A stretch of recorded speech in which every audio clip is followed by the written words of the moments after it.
If I feel absolutely depressed and distraught, I'm going to use that as endless energy and motivation to do amazing things and work hard. It doesn't matter what you give me. Energy cannot be destroyed. It can only be converted and transferred. It doesn't matter what fuel you give me. If you give me diesel, petrol, kerosene, vodka, it doesn't matter what you put inside of my engine. Hard work is going to come out. Absolutely. That's all I know how to do. Making the best move on the chessboard, regardless of how losing your position is a life philosophy that most will never understand. Sometimes you look at your position on the board and you're fucked. But still, regardless of how fucked you are, there's still a best move. There's always a best move and a worst move, no matter how bad things are. Many people, when they get to a losing position, think, it doesn't matter, I don't have to make the best move anymore. I actually disagree.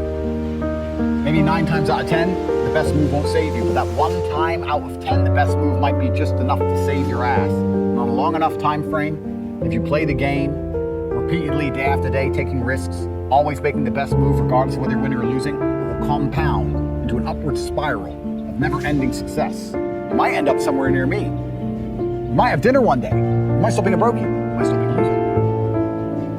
If your girl leaves you, the best move on the board, perhaps is to go to the gym, perhaps is to send her flowers, perhaps is to never text her again. But you should make the best move on the board regardless. Even if you don't want her back, you should still make the best move. You should always think that way. What move will give you the best possible strategic position? That's how you think. That's how I think. The best move on the board is how you should approach your life. Next time you're in a situation, you should sit and say, okay, this is a bad situation, I'm fucked. What's the best move I could possibly make? What's the outcome I would like? What's the most likely move to give me that particular outcome? And you'll be surprised what some of them are. I had a guy email me the other day saying he lost his job. He was the worst salesman.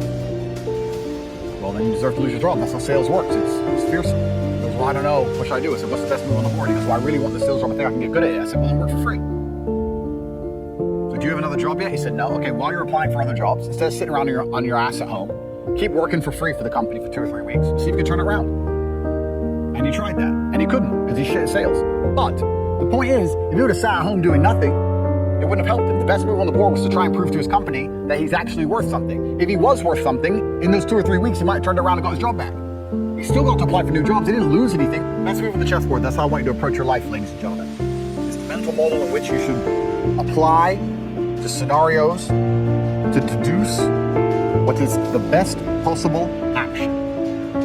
Because if you're always making the best move and very rarely making the worst move, it's pretty hard to lose. It's player versus player out here. The world is about winners and losers, and everyone is competing against each other. You are competing against me, I'm competing against you, you're competing against your friend.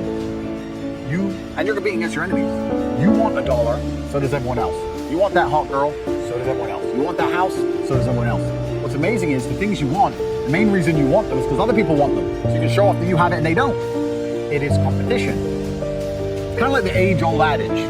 If a tiger's chasing 10 people, you don't have to be the fastest. You just have to be faster than the slowest guy. Because he's fucked. So considering that a lot of people are constantly making the wrong moves, if you can just start to make the right moves most of the time, you'll see exactly how easy life is. The way that humans work and the way that we've evolved as a species is that we don't really learn lessons unless they're learned the hard way. Yeah. I believe that unless a lesson is taught the hard way, you're not going to learn it. You can have so many near misses and people won't learn their lesson. Bro, you must know a guy who goes out there, nearly crashes his car, doesn't slow his ass down till he wrecks it. Yeah. Like, this is how people are, right? So you need that pain for the lesson to sting enough to really genuinely go inside of your mind. And it's the same with everything. It's the same with driving a car or business. Truthfully, if you want to learn a lesson about business, you're going to have to suffer at some point, right? So we always say that most people are not successful with their first companies, X, Y, Z, blah, blah, blah. I get that.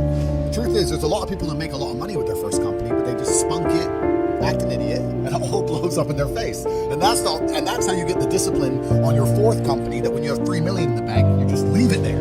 You know, and don't be done with it. So you need to go through some pain. You need to experience some negative things. You need to have to a degree some trauma to really even learn any lesson. I am absolutely and utterly a believer in hard work.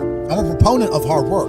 I have all this money and all I do is work. My entire life is work. This podcast is work. I'm getting in the car, I'm going to another meeting, work. I'm going to go fuck a bitch, that's work. I'm going to go to the gym so I'm in good shape, work. It's all work. My entire life is work. And people don't want to look at life that way. They want to talk about work-life balance and being lazy and all this crap. I don't believe in any of that. I believe in, if you want to win, you have to outcompete the man who's prepared to do nothing but work. This player versus player.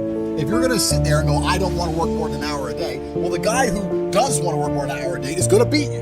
And no matter how smart you are, there's always a smart dude who's doing the same smart work you are for more hours than you're doing it. That's just the nature of the game.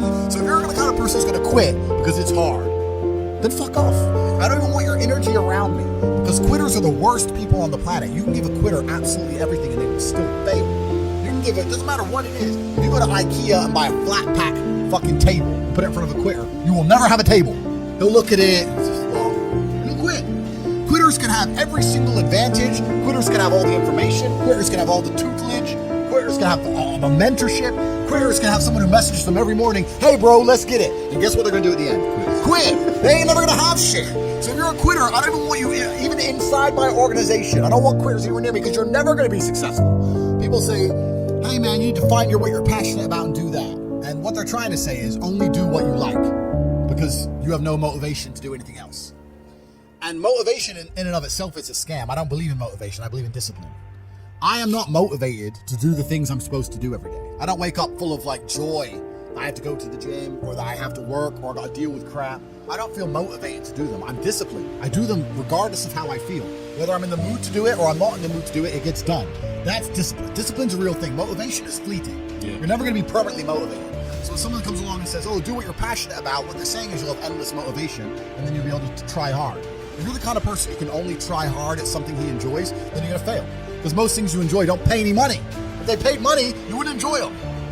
It's called a job, right? Nobody likes their job. You like your hobby. I'm sure you like playing video games. Maybe 1%, 0.1% can make money from video games, right? Most people, you ain't ever going to make it. Be passionate about success. If you're passionate about money, then you can be passionate about anything. I'll be passionate about any business on earth that pays me. If you pay me $1 billion to dig that hole, I'll be very passionate about that hole. I will dig that hole with passion for the cat. If something is important enough, no matter what it takes, you need to get that done.